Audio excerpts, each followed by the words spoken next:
No soy una persona de literatura, soy más bien una persona que viene de las ciencias de la astronomía, de la ciencia de la astrofísica. Entonces, ¿por qué motivo ponerse a hablar sobre cuestiones de literatura?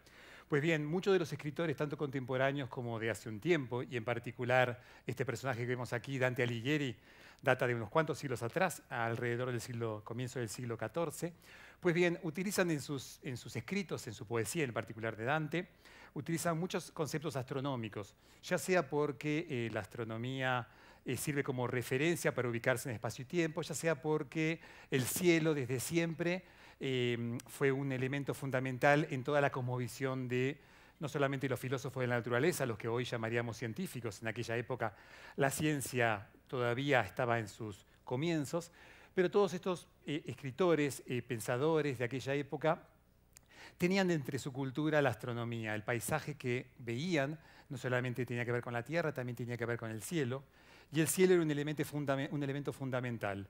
Y como tal es incorporado muchas veces en los escritos, y la poesía de Dante no solamente no es una excepción, sino que es uno de los, digamos, la cosmografía, la cosmología, la astronomía en particular observacional, es un elemento fundamental de la cultura.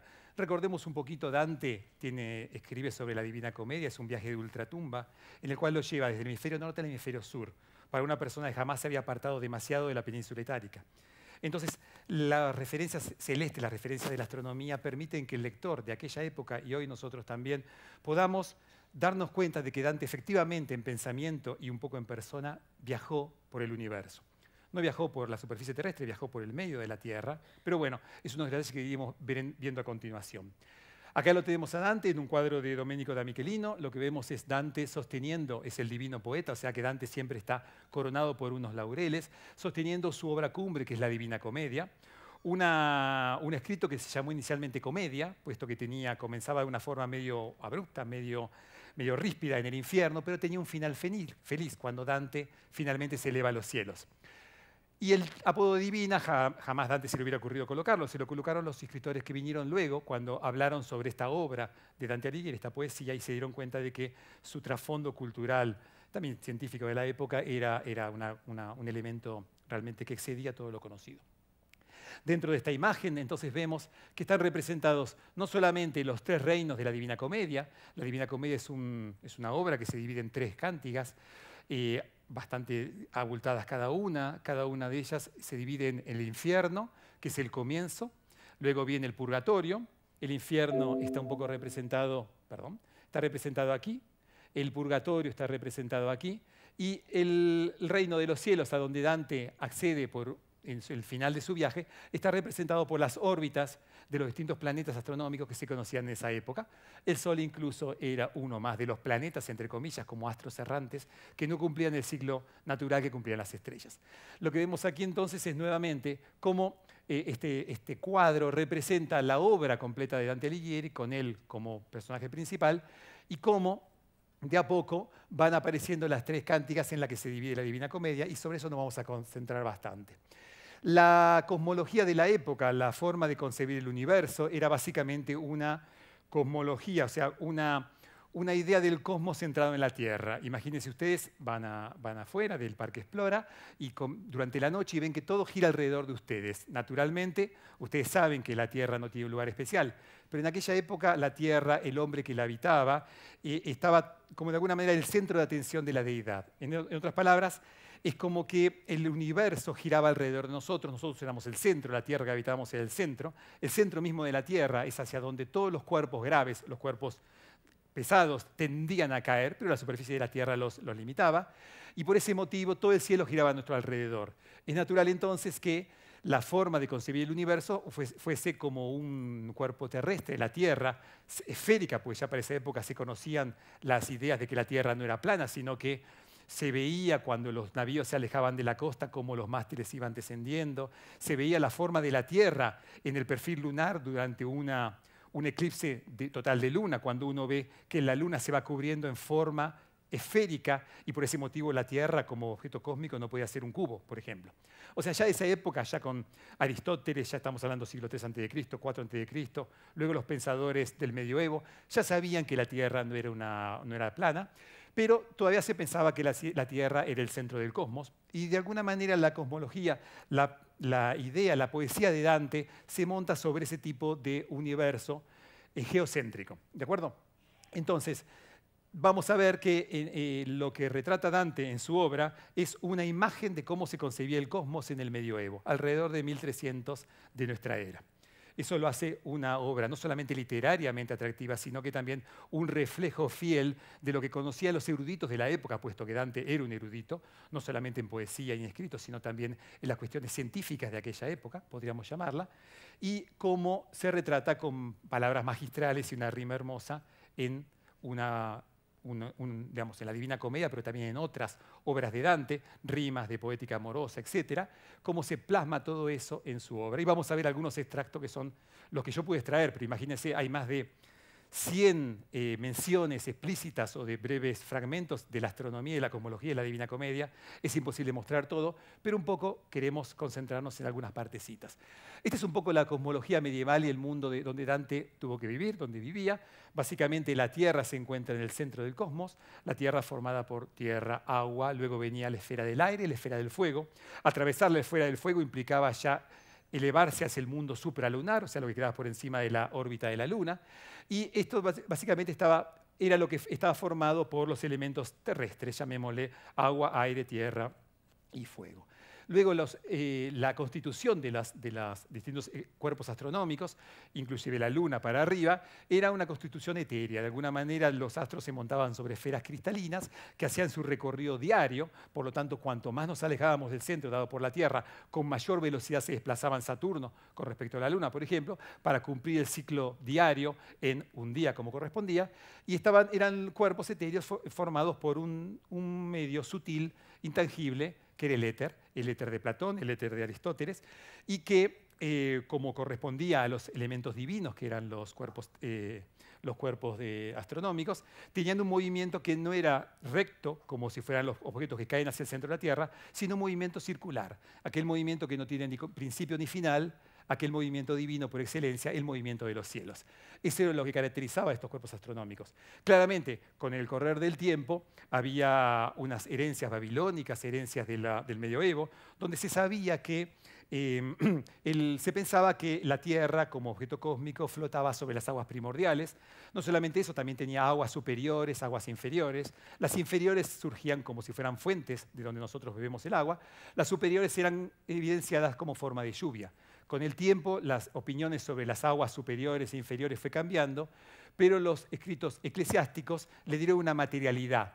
Lo que pensaron era que efectivamente las aguas superiores del cosmos no habían desaparecido de la imagen que tenían del universo los escritores, sino que se concentraba en algo como si fuera un agua que es de forma cristalina, fría como el cristal. De ahí surge la idea de un cristalinum y un firmamentum, o sea, la idea de que por encima del cielo astronómico existían otras esferas celestes formadas por cristal, que estaría el origen de las aguas superiores, y siguiendo tenemos una especie de primer motor, el primum mobile, que es el que, como un mecanismo de relojería, acciona toda la maquinaria celeste y yendo de a pasos hacia la Tierra, hacia la última esfera de la Luna, pone en movimiento todo este mecanismo celeste de relojería universal. Entonces, esta es un poco la idea que se tenía, y sobre esta idea de cosmología, o sea, la Tierra como centro del cosmos y todo lo demás rodeándonos, moviéndose a nuestro alrededor, esta era un poco la idea que se tenía en la época de Dante. Y sobre esta base cosmológica es que se dedica toda la obra de la Divina Comedia. Pues bien, la Divina Comedia, como ya les conté, comienza con el infierno. La Divina Comedia tiene unas ciertas simetrías en números que es muy atractiva para los que le gusta la numerología. La Divina Comedia se compone de 3, es un número, el número de la Trinidad, el número de, digamos, de las 3 Marías, de los 3 Reyes, del cinturón de Orión. O sea, es un número de alguna manera mágico, un número famoso. La Divina Comedia se compone de 3 cánticas. Cada una de ellas consta de 33 cantos. 33 fue la edad de Cristo al morir y resucitar. O sea que tiene un trasfondo simbólico muy importante y religioso ni hablar. Estamos hablando de Dante, que si bien era un filósofo de su época, era un escritor, también está embebido en un aspecto religioso muy profundo. Entonces la Divina Comedia consta de 3 cánticas, cada una con 33 cantos y uno más. De tal manera que 33 más 33 más 33 más 1 de 100. 100 es el cuadrado de 10. El 10 es el número perfecto. Tenemos 10 dedos en las manos, en los pies. 10 era en una época, los que mostré recién, era el número de esferas cristalinas que se movían alrededor de la Tierra. Luego hay un número 11, que es el primum mobile, pero en principio las órbitas metafísicas y astronómicas eran el número de 10. Entonces, 100 es el número de cantos que tiene la Divina Comedia. El primer canto no pertenece estrictamente al infierno, puesto que se desarrolla en un momento que Dante se encuentra extraviado en una selva oscura. Así es como dice un poco la traducción de la Divina Comedia, que es muy fiel al original, en italiano antiguo. ¿Qué significa? Dante no había estado completamente ajeno a las vicisitudes de su tiempo, se lo llama un guerrero, un político, un científico entre comillas, un escritor. Todos los valoramos en esta feria del libro, se lo valora mucho por sus escritos. Para un astrónomo, un astrofísico como yo, a mí lo que me gustó más fue la parte astronómica de su escrito. Obviamente disfruto la literatura, pero no es mi fuerte es el otro. Entonces, acá van a ver una visión parcial de la Divina Comedia, una visión dada por un astrónomo, y que es la que les podría dar esta conferencia una persona interesada en literatura, un escritor. O sea, no hago alarde de saber mucho de la literatura, pero sí, desde que mis primeros amigos en Italia me regalaron, para que comenzara a aprender italiano, me regalaron El infierno de Dante, ahí me puse las pilas y empecé a leerlo. Y de esta manera, con más de 10 años, llegamos a esto, que es un libro que salió publicado hace un tiempito, y que por ese motivo, supongo, me invitaron aquí. Entonces, el infierno es... Esta primera parte tiene que ver con que Dante, cuando desde joven empezaba a escribir rimas amorosas. En esa época había un movimiento cultural poético llamado el Dolce Stil Novo, o sea, el nuevo estilo de poesía. Y Dante pertenecía en la Toscana a ese grupo de escritores que comenzaban a producir poesía amorosa en forma cortés, noble, con elegancia, mientras que antes por ahí no era tan así. Y entonces Dante escribía rimas y un día, cuando tenía 9 años, él, y cumplidos los 8 años, la futura musa de sus sueños, llamada Bice di Folco Portinari, que todos la conocían como Beatrice en el original, se encuentra con ella y a partir de ese momento, bueno, queda cautivado por la belleza no solamente, no, física, tenía 9 años, una belleza espiritual. Queda de alguna manera impregnado de eso y esa es la imagen que le acompañará toda su vida. Es cuando escribe la Divina Comedia, ya él tenía más de 35 años, se había casado con otra persona. En esa época la gente de un cierto nivel no se casaba con quien quería, se casaba con quienes los padres habían hecho un contrato matrimonial. En el caso de Dante, se había comprometido oficialmente cuando tenía 14 años, o sea, con notario público, o sea, no podía cambiar la opinión de los padres. Y Beatriz, su musa inspiradora, se casó con otra persona. En todos estos avatares pasaron muchos años. Dante tiene renovados encuentros de encontrarse con esta persona cuando tenía 9 años, cuando pasaron 9 años de su primer encuentro, otra vez el número 9, 9 es el cuadrado de 3, 3 es el número de la Trinidad, un número simbólicamente muy fuerte. En la obra de Dante, no solamente en la Divina Comedia, sino también en la Vita Nuova, que es la nueva vida, donde él recopila sus poemas amorosos de juventud e intercala distintos textos, habla sobre Beatriz, menciona la edad que tenía Beatriz, pero no la dice en años, sino que hace la cuenta en forma poética sobre cómo se movía el cielo, de tal manera de que diera un número 9 años, y lo hace mezclando una serie de combinaciones de calendarios cristianos, musulmán, etc. O sea, la forma más revirada para nosotros, complicada para nosotros, pero mostrando su capacidad, su erudición en temas de la ciencia de la época. Y Beatriz, en un momento dado, pues, se casa con otra persona y muere de parto. muere en 1290. La fecha de la muerte de Beatriz, 1290, él no dice que es 1290 en la Vita Nuova, lo que dice es que el número perfecto se repitió 9 veces, número perfecto 10, 9 veces son 90, en el siglo XIII en el cual había vivido este ángel de la creación. Entonces, toda la forma de expresarse, fechas, etcétera, en muchos escritos son en forma simbólica, de acuerdo con números que son muy importantes para la gente de la época. Hoy también son muy importantes, pero hay que estudiar un poquito de numerología, un poco de la impresión que se tenía en la Edad Media sobre este tipo de temas. Sea como fuere, Dante entonces se encuentra ante la muerte de su musa inspiradora, se encuentra un poco extraviado en la parte sentimental, en la parte de creencia, en su fe. Y entonces, cuando uno dice, en medio del camino me encontré por selva oscura, no era que estuviera una selva justamente donde él vivía, sino es una especie de selva oscura, es un lugar que no tiene realidad física en nuestro planeta, es una especie de selva espiritual, una oscuridad del pensamiento de la fe. Y él entonces lo relata, estamos en el infierno, en el primer canto, bueno, se me acabó la pila, en el primer canto del infierno, entonces dice que en medio del camino de su vida, el medio que significa, esto fue más o menos toma lugar en el 1300, Dante nació en 1265, de 1300 a 1265 hay 35 años. Las escrituras decían que el tiempo de vida de una persona normal, eran 70 años. Justamente Dante tenía 35. Estaba en el medio del camino de su vida. En teoría, él murió antes, murió después, poco importa. Cuando escribió esto, era en el 1300, el año del jubileo, el año de la expiación de todas las culpas, dado por uno de los papas, el papa de la época. Entonces, estaba en el medio del camino de la vida y justamente en ese momento perdió, digamos, errante me encontré por selva oscura en que la recta vía era perdida. No estaba un poco desorientado. Hay que decir lo que era, es cosa dura, esta selva salvaje, áspera y fuerte, que en la mente renueva el miedo, la pavura. ¿De acuerdo? Esta es una frase célebre, todo el mundo que comienza la Divina Comedia se agarra de esta frase, realmente es maravillosa.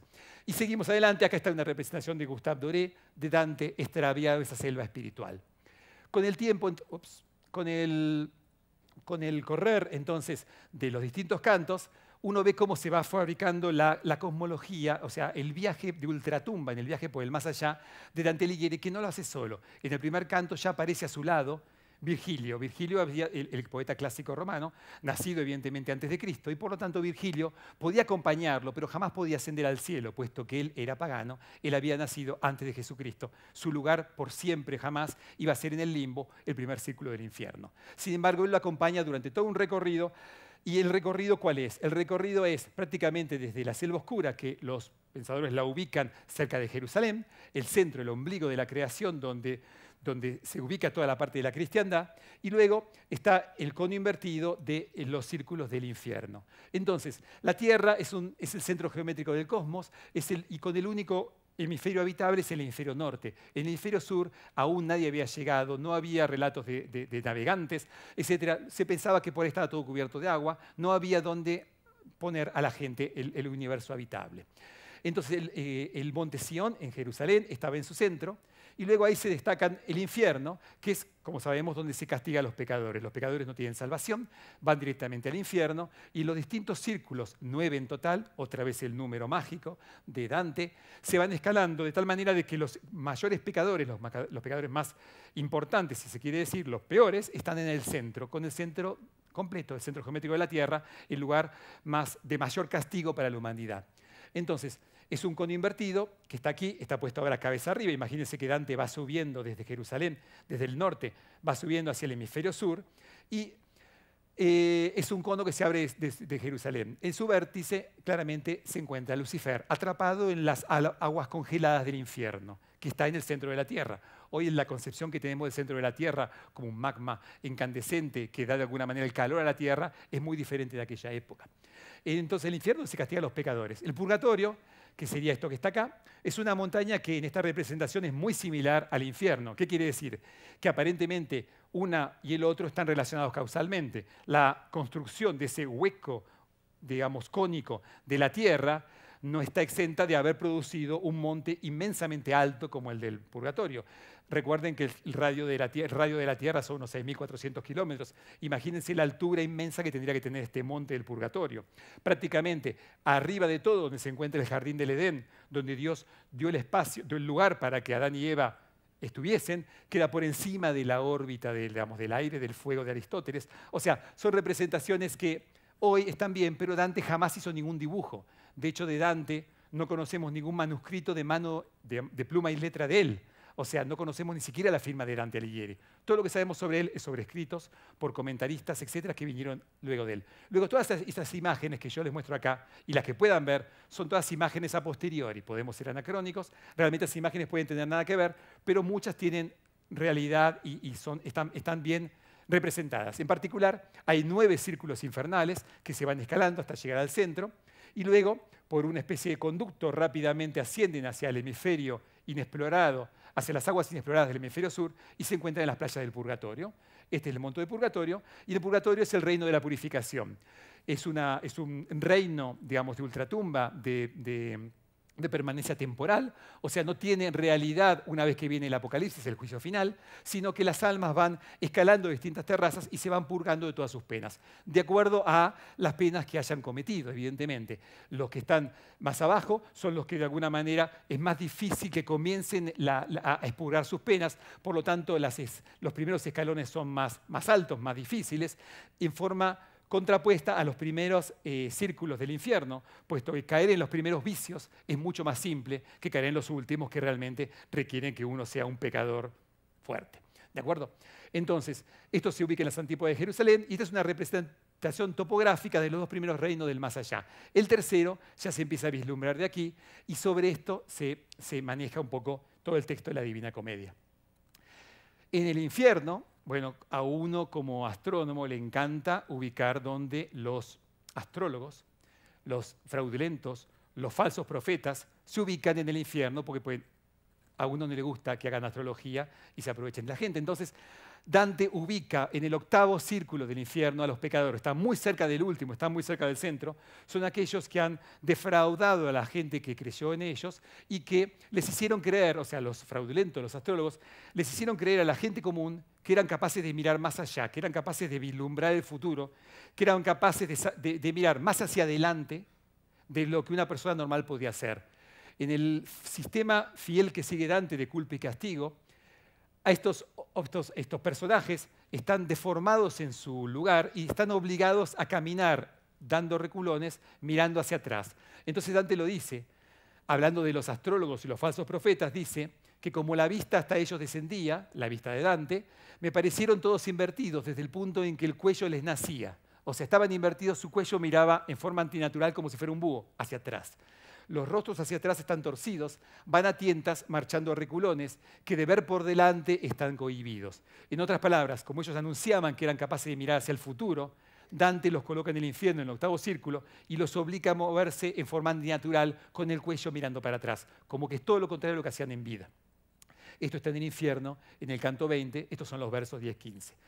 Esto se repite constantemente. Dante va encontrando personajes de su época y personajes, digamos, culposos, los va encontrando en el infierno y mucho de la política, de las rivalidades, de la guerra, de la gente que vivía alrededor de Dante y del pasado, son incorporados en el infierno, en la Divina Comedia, y otros personajes se los va a ir encontrando a medida que va circulando por los otros reinos.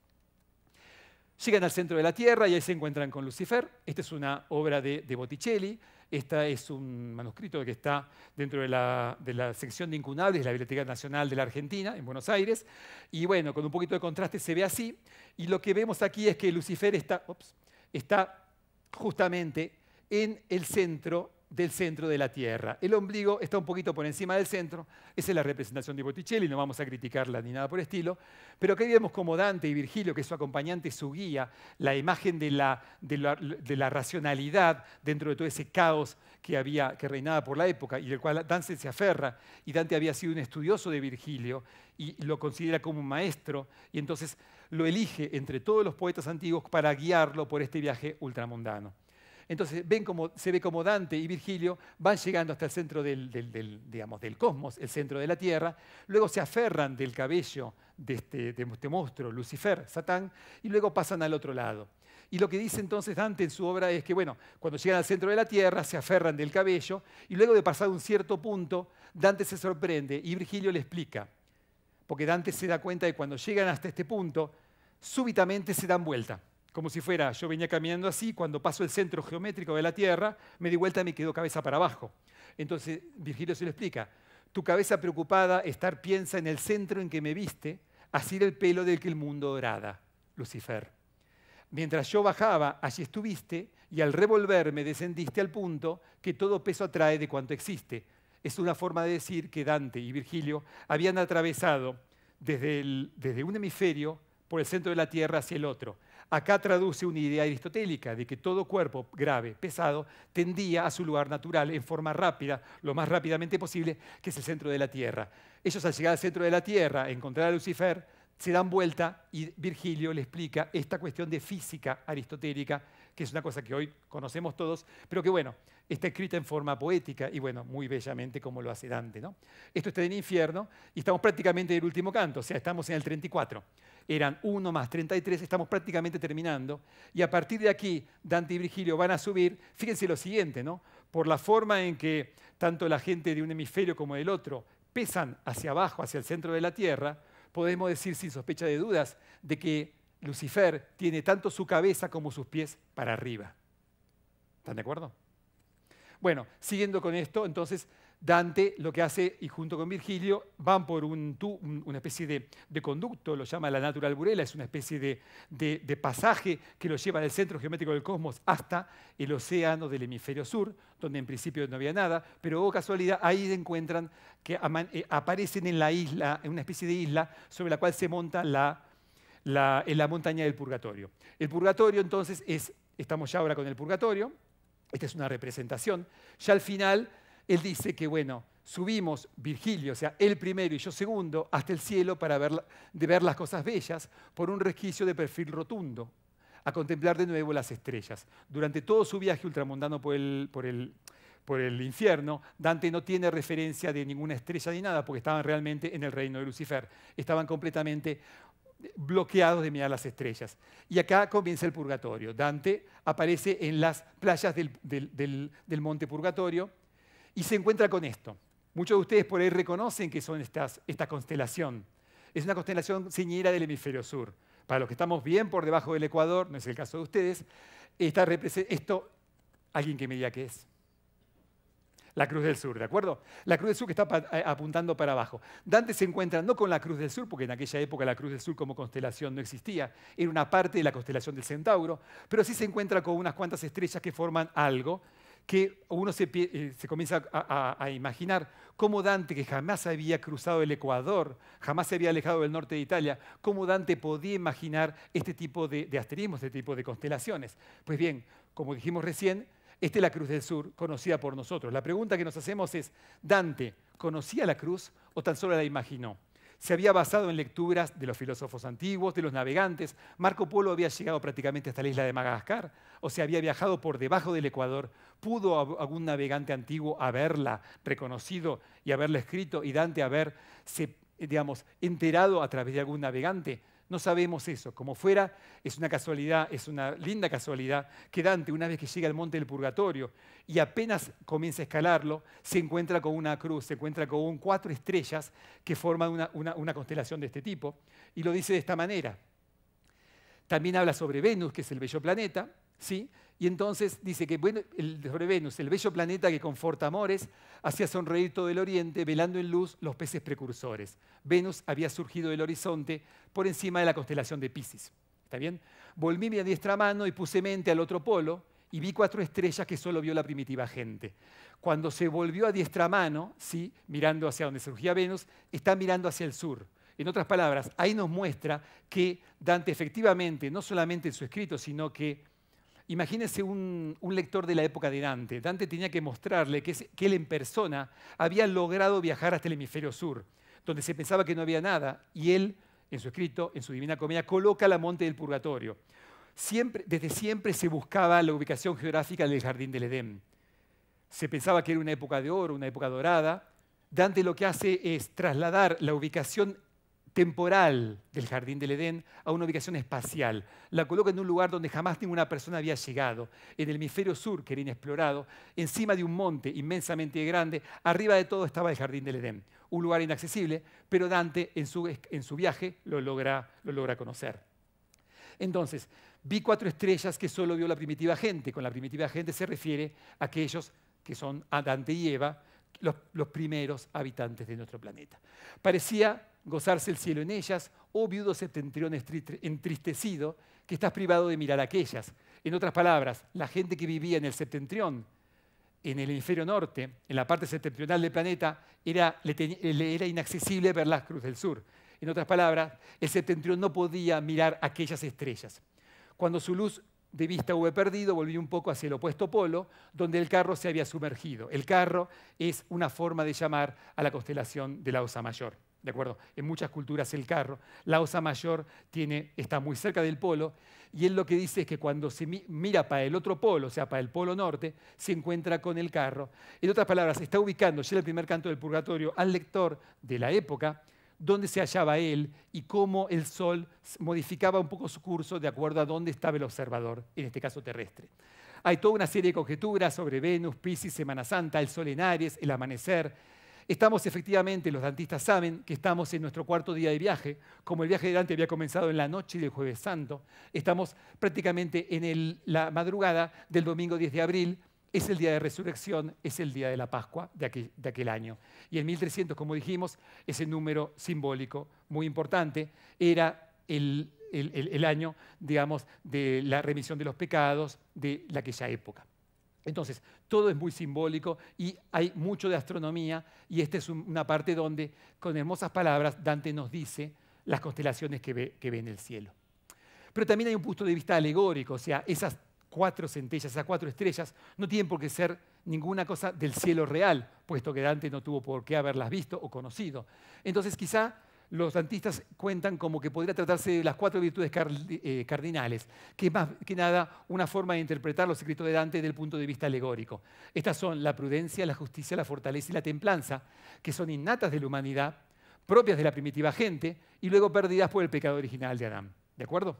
También Dante luego menciona otras 3 vivas centellas, ¿sí?, que son quizás las 3 virtudes teologales, fe, esperanza y caridad. Ahora bien, cuando uno en el cielo del sur, alrededor del polo sur celeste, intenta encontrar esta combinación de 4 estrellas y diametralmente opuestas 3 estrellas, uno ya no las encuentra. Entonces, o bien Dante no quería significar un cielo astronómico, o bien se refería a encontrar 4 más 3, 7. El 7 nuevamente es una especie de número mágico. Los 7 planetas visibles a ojo desnudo de la antigüedad, los 7 mares, las 7 maravillas las 7 maravillas del mundo, etc. Es un número muy potente, con mucha simbología, quizás como para encontrar para el hemisferio sur digamos, celeste, lo equivalente a lo que era el carro, que son 7 estrellas cercanas al polo norte y que tiene una simbología muy fuerte, y que el carro justamente da su nombre al septentrión. Septentriones es justamente 7, triones son bueyes, son 7 bueyes que era una forma de ver lo que representaba el carro, que es la Osa Mayor. Pues bien, esta palabra, digamos, latina, dio de alguna manera, es la etimología de lo que dio al septentrión como la zona norte, como el hemisferio norte de nuestro planeta. Pues bien, Dante sigue escalando el purgatorio, al llegar prácticamente al jardín del Edén, es ahí donde aparece Beatriz, rodeada de ángeles, ¿sí?, llevada de ángeles, y es ahí donde la compañía de Dante, que es Virgilio, debe abandonar su viaje, regresar a su lugar en el infierno, y Dante va a ser acompañada por el reino de los cielos, por su compañía, por su musa inspiradora, que es Beatriz. Bueno, ahora lo que hicimos, entonces, todo este recorrido que fue medianamente rápido, imagínense, ya pasamos 2 cánticos de la Divina Comedia, estamos por entrar en el paraíso. Esta es la imagen que veíamos antes. Claramente tenemos al infierno, los distintos 9 círculos infernales, luego las 9 terrazas del purgatorio. Acá arriba de todo está el jardín del Edén, con una altura tal que superaba la esfera del fuego de Aristóteles. Y luego Dante, en compañía de Beatriz, van escalando los distintos cielos astronómicos, donde tenemos los 7 cielos típicos de la antigüedad, que son la Luna, Mercurio, Venus, el Sol, como una esfera más de planetas, como es la etimología, ¿no? Planetas como astros errantes de los antiguos griegos. Era importante, pero no era un astro diferente de todos los demás. Luego tenemos a Marte, Júpiter, tenemos a Saturno, y luego viene la esfera de las estrellas fijas.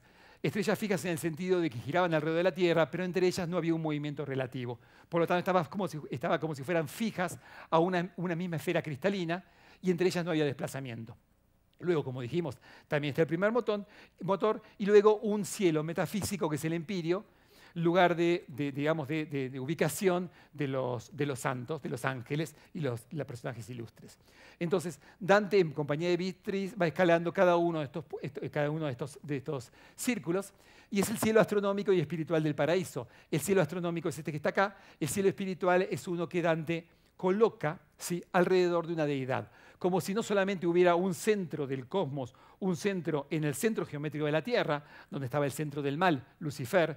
El universo de Dante necesita un nuevo centro, un centro que se desplace alrededor de algo bueno, algo cristalino, algo puro, como la deidad.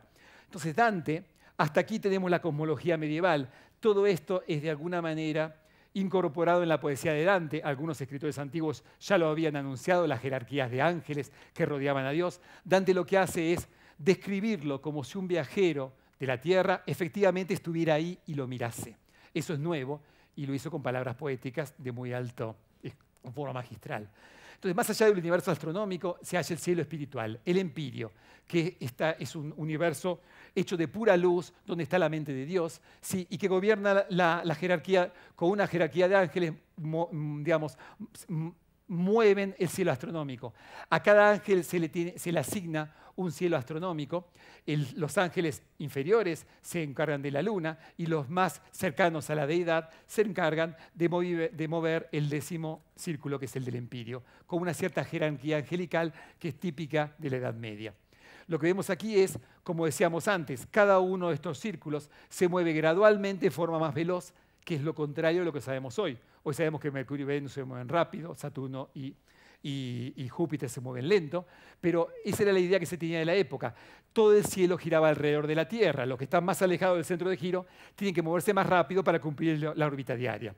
Ahora bien, cuando llegamos a este lugar que está aquí, Dante, vamos a verlo enseguida, Dante se asombra de que la forma de las velocidades están más divinizadas, son más rápidas, cuanto más cerca de Dios se hallan. Y eso es objeto de un diálogo entre Dante y su compañía Beatriz. ¿De acuerdo? Entonces, también, sigamos adelante. Cuando llega Dante entonces al empirio, que es prácticamente a ver el empirio, se halla en la última esfera metafísica, que es la del primer motor, Dante mira hacia adelante, mira hacia arriba en dirección de cómo venía haciendo su recorrido y dice, vi un punto vi de resplandor intenso, luz que punzante en mi visual se afoca y deslumbrado me dejó suspenso. Este es el punto, esta es una representación de Gustave Doré de nuevo. Este es el punto donde está la deidad y todos los ángeles giran a su alrededor. Y Dante y Beatriz, como si fueran montados en un lugar que no existe, es un lugar que no, evidentemente no hay nubes, pero puesto que estamos más allá, estamos del último cielo, lejos de la esfera del aire de la Tierra, se encuentran ahora frente a una luz que realmente dañaba la vista de tan intensa que era. Entonces Dante y Beatriz llegan entonces al extremo del mundo físico y observan las esferas de ángeles del mundo espiritual. Ahora bien, Dante, asombrado, le dice a su compañía, Beatriz, al mirar mi sorpresa con dulzura me dijo así Beatriz, de ese alto punto depende el cielo y toda la natura. O sea, toda la naturaleza dependía de la deidad. Mira el cerco, las órbitas, que él está más conjunto, y sabe que si gira velozmente es que el amor se afoca en ese punto. Dante se sentía extrañado, se sentía confundido de que las órbitas más cercanas a Dios fueran las que se movían más rápidamente. Beatriz se lo explica, y lo explica diciendo que tiene que ver con la vivacidad, tiene que ver con el amor del coro angelical que le profiere a la deidad. ¿De acuerdo? Para nosotros es muy importante, puesto que en 2 minutos vamos a ver una representación matemática moderna del siglo XX, estamos en el XXI, pero sigue siendo moderna, de cómo esta forma de ordenar las órbitas astronómicas y espirituales le indica a una persona versada en matemáticas que el universo de Dante no es un universo común y corriente, no es un universo, como lo pintaría Euclides, infinito para todos lados, sino que puede ser representado como un universo que tiene un origen, como si fuera un polo sur, polo Lucifer, y un polo Dios, polo deidad, sin irse a un espacio infinito. Recuerden que en esa época el universo era finito, era limitado. Más allá de la última esfera de Aristóteles no existía nada, la nada como en el sentido de que no existía nada más allá. Eso era éticamente insatisfactorio. Dante en su obra es como si logra representar con la imagen, no con las ecuaciones, puesto en esa época la matemática moderna hubo que esperar hasta el siglo XIX, pero es una representación de cómo hoy se podría considerar un universo cerrado, tridimensional y sin embargo finito. Eso lo vamos a ver ya, ¿de acuerdo? La descripción matemática posible se la debemos a un investigador en matemáticas, un matemático llamado Mark Peterson, hace unos cuantos años, y es una idea muy interesante. Tiene que ver con las ideas de las geometrías no euclidias, tiene que ver con la idea de que en el universo como lo conocemos hoy, tridimensional, con ancho, con profundo, con alto, yo puedo caminar hacia allá, hacia la puerta, y si tengo el tiempo suficiente, jamás voy a volver sobre mis pasos. En un universo, si el universo es finito, si es como si fuera el planeta Tierra en 2 dimensiones, hablemos de planilandia, pero esferalandia, ¿de acuerdo? Yo camino y al cabo de un tiempo doy la vuelta y caigo por mi espalda, ¿se entiende? Eso lo queremos hacer, pero en 3 dimensiones. Es un poquito más difícil de vislumbrar, pero lo que se muestra acá es que hay un centro, un polo de esta esfera de 2 dimensiones, dado por el polo sur, por ejemplo la Tierra. Dante y Beatriz van escalando los distintos cielos astronómicos, aumentando la velocidad, ¿sí? La velocidad con la cual se mueven estos cielos astronómicos. Se encuentran en el primer motor, miran hacia el Empirio y ven este universo alrededor de Dios de esferas angelicales. ¿Qué quiere decir esto? Que esto en 3 dimensiones es como si fuera la extensión de una dimensión más de un universo como si fuera la esfera de una pelota de la Tierra. Ahora bien, ¿cuál es la cuarta coordenada? Porque tenemos 3 dimensiones espaciales. La cuarta de coordenada estaría dada por la velocidad. La velocidad va aumentando a medida que llegamos hasta acá, con las esferas de ángeles moviéndose cada vez más rápido de acuerdo a su cercanía de la deidad. Entonces, para eso, hagamos un poquito de topología básica. Esto va a ir rápido y no duele tanto.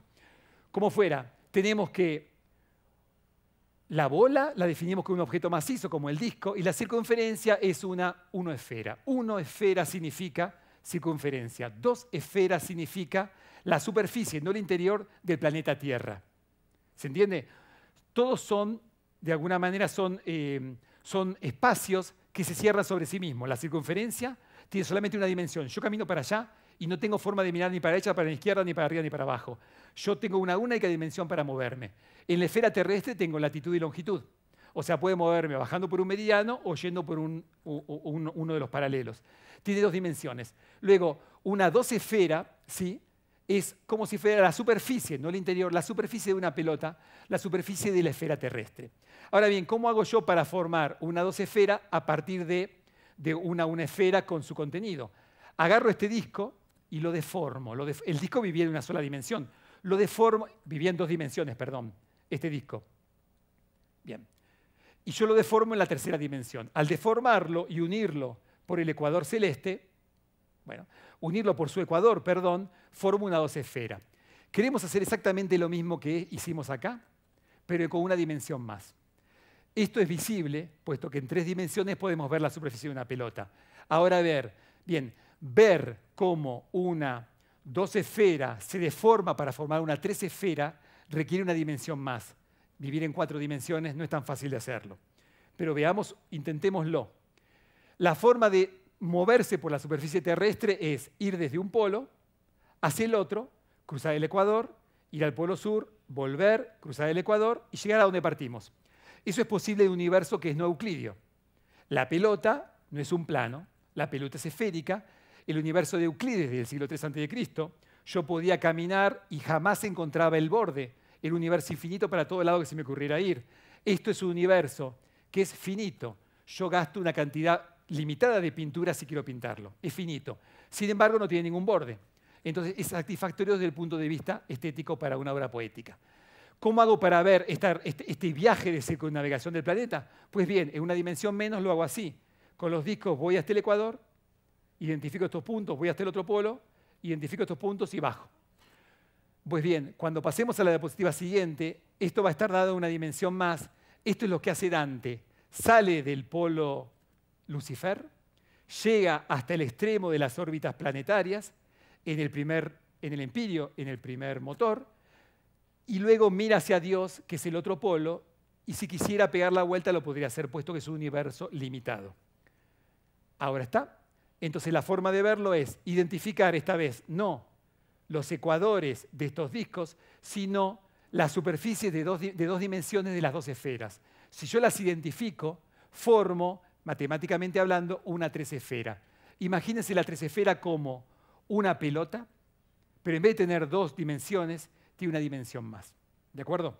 Esa es la idea de Mark Peterson, y la forma de verlo es que la forma de pasear por una 2 esfera es así y se representa de esta manera.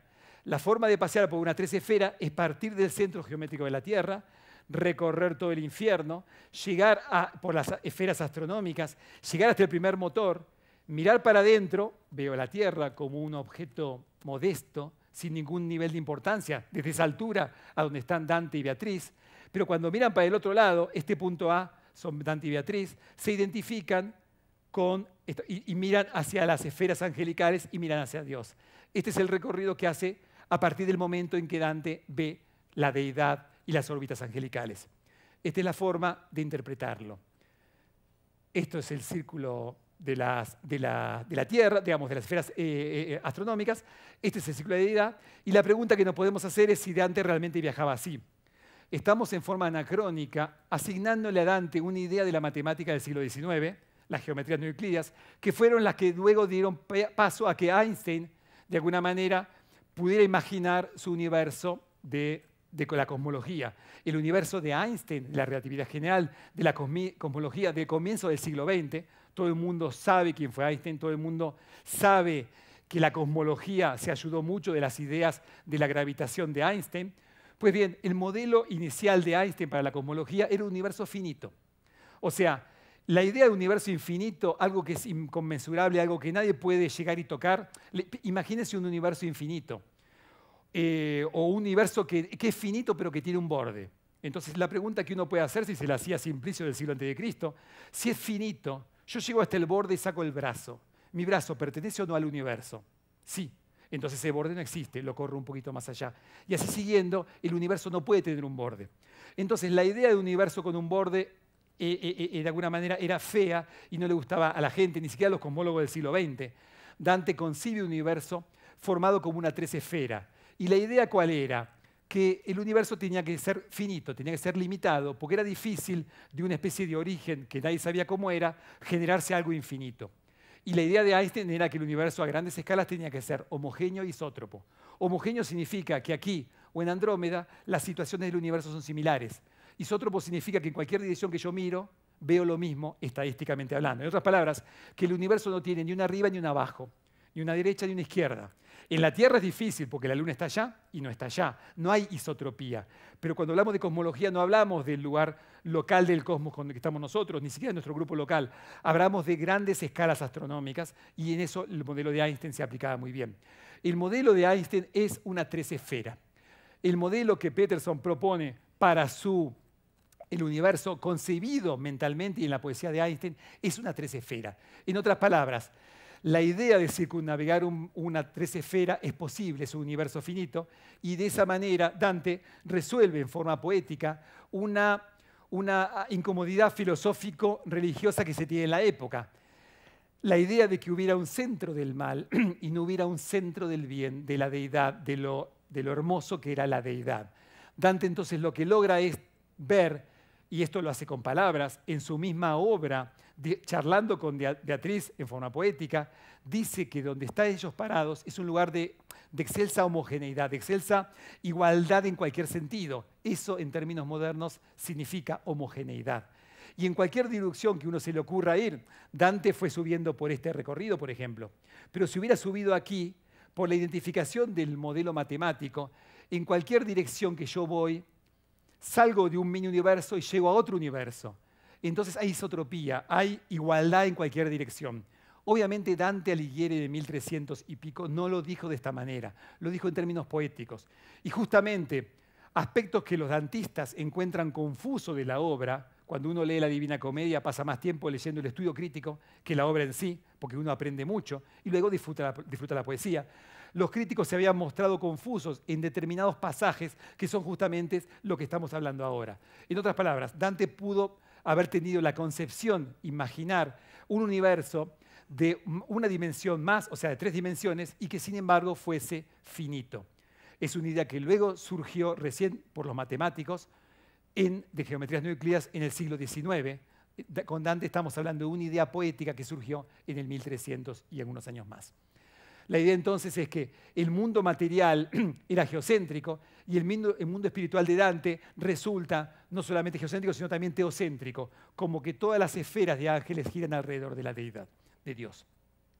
En fin, con todo esto que dijimos, algunas elucubraciones matemáticas mencionadas debidas a Peterson y un poco lo que estuvimos charlando un poco ahí, conversando un poco aquí, es interesante terminar con esta frase de uno de los medievalistas más conocidos. C.S. Lewis es también el escritor que está detrás de las Crónicas de Narnia. Esas son crónicas que todos habremos leído o no y mirado las películas, pero acá se encuentra este texto en la imagen descartada, que es la imagen del medioevo. Y lo que dice él es: no he hecho ningún esfuerzo serio para ocultar que el viejo modelo, el medieval, me fascina, como creo que fascinaba a nuestros ancestros. Me parece que ha habido pocas construcciones de la imaginación que han sabido combinar esplendor, sobriedad y coherencia en igual grado. Y de acuerdo a lo que estuvimos aquí, creo que es algo que se aplica muy bien a la obra de Dante, a la Divina Comedia, y que para aprender o para enterarse o para disfrutar cuestiones de astronomía es una obra que es lindísima y que vale la pena que hagamos el sacrificio de leerla, ya que no es simple, pero vale la pena. Gracias.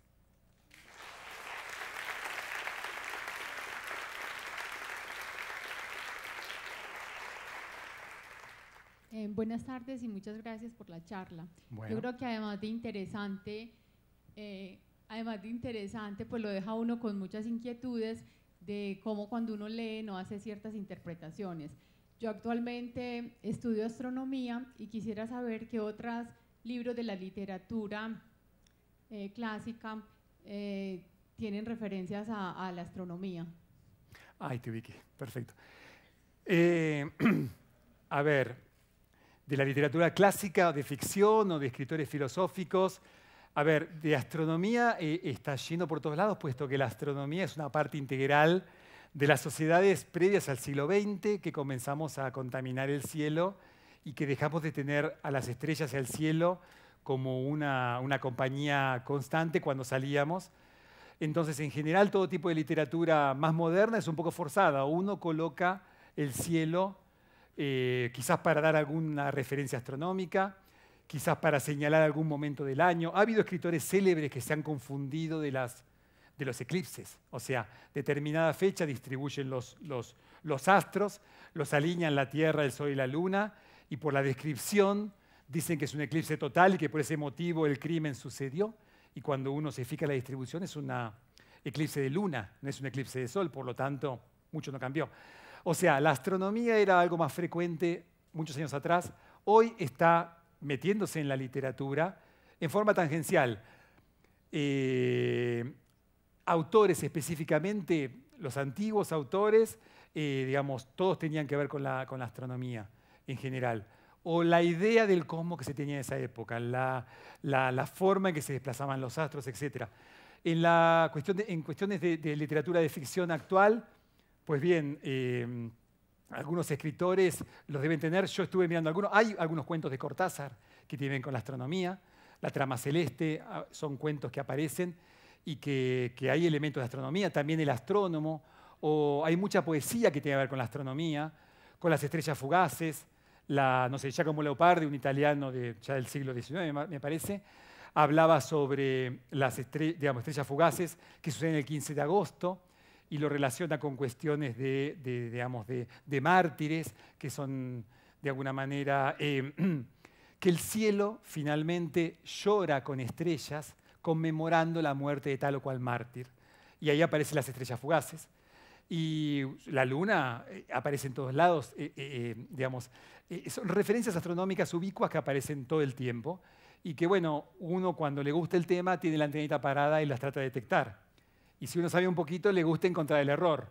Generalmente no es lo ideal porque son obras de ficción, pero uno ya no puede dejar de detectar cuestiones de astronomía que están en textos, en imágenes, en poesía, en narrativa, eso lo detecta. Los autores deben ser muchos, es cuestión de ponerse a leer y a detectar las cosas cuando aparecen. Hay una parte en el infierno de Dante en la que Dante llega a ver a Lucifer y describe que Lucifer tiene 3 caras. Dice que cada cara representa como cada zona del mundo. europea, África y Asia, pero el libro fue escrito en el siglo XV, donde no se había aún descubierto América. O sea que Dante, en cuanto a Lucifer, no tiene en cuenta América. No, por supuesto que no. No, digamos, se conocía por los viajes de los exploradores, se contorneaba el África, se podía llegar a Madagascar, ese era un continente. Los mapas antiguos del ecúmene, de la zona conocida de los habitantes del hemisferio norte, no hablemos de los habitantes de América y Oceanía, etcétera, que aún no habían sido descubiertos, siempre muestran los tres lóbulos, ¿no? Como una parte de Europa, una parte de Asia y una parte vertical, más bien del África, con las imprecisiones de la cartografía de la época. Las tres caras de Lucifer, como tú bien dices, es perfecto. Nuevamente se repite la Trinidad y cada uno de ellos está comiendo a uno de los pecadores. A Bruto, por haber matado a su padre, César, etc. O sea, ahí el fratricidio es una de las penas más importantes, más graves, que Dante, digamos, cataloga en su Divina Comedia, y es ahí donde aparece Lucifer. Lo que impresiona son las imágenes, porque ahí uno se encuentra con que aparece una gran cavidad, Lucifer atrapado. Dante también dice cómo, no Dante, sino Virgilio, su acompañante, le dice cómo Virgilio, su acompañante, le dicen cómo Satanás había quedado atrapado ahí, se había caído del cielo como un ángel pecador, un ángel malvado, había atravesado toda la tierra. Por atravesar la tierra, los continentes, la tierra de la tierra con minúscula de la tierra con mayúscula, se habían apartado por miedo a Lucifer y de esa manera se habían formado la cavidad cónica del infierno. Esa tierra había subido al hemisferio sur en las terrazas del purgatorio y otra serie de cuestiones cataclísmicas más. Eso lo dice la Divina Comedia en el infierno.